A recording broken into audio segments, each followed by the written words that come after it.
impossibilidade da derivação oriental da filosofia. Naturalmente, sobretudo, entre os orientalistas, não faltaram tentativas de situar no Oriente a origem da filosofia, especialmente com base na observação de analogias genéricas constatáveis entre as concepções dos primeiros filósofos gregos e certas ideias próprias da sabedoria oriental.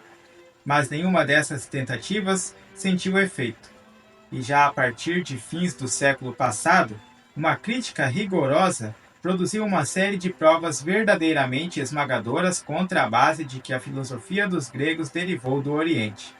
Na época clássica, nenhum filósofo ou historiador gregos acena sequer minimamente à pretensa origem oriental da filosofia. Os primeiros a defender a tese de que a filosofia derivou do Oriente foram alguns orientais, por razões de orgulho nacionalista, ou seja, para atribuir um benefício de sua cultura esse especial título de glória. Assim, por exemplo, na época dos Ptolomeus, os sacerdotes egípcios, tomando conhecimento da filosofia grega, pretenderam sustentar que ela derivava da sabedoria egípcia. E em Alexandria, por volta de fins da era pagã e princípio da era cristã, os hebreus haviam absorvido a cultura helênica, chegaram a defender a ideia de que a filosofia grega derivava das doutrinas de Moisés.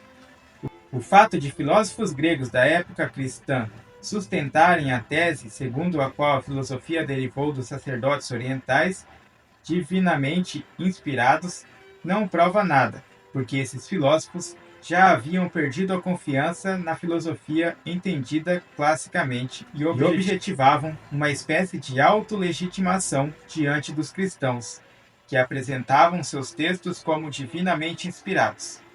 Está demonstrado historicamente que os povos orientais, com os quais os gregos tinham contato, possuíam verdadeiramente uma forma de sabedoria, feita de convicções religiosas, mitos teológicos e cosmogônicos, mas não uma ciência filosófica baseada na razão pura, no logos, como dizem os gregos.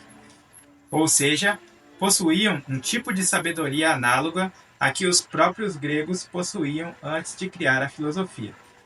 Contudo, não temos conhecimento da utilização pelos gregos de qualquer escrito oriental ou de traduções desses textos antes de Alexandre Magno.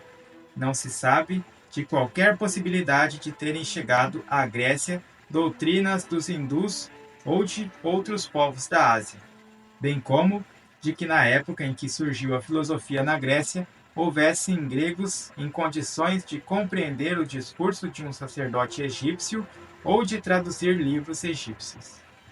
Considerando que algumas ideias dos filósofos gregos podem ter antecedentes precisos na sabedoria oriental, mas isso ainda precisa ser comprovado, tendo podido assim dela derivarem, isso não mudaria a substância da questão que estamos discutindo.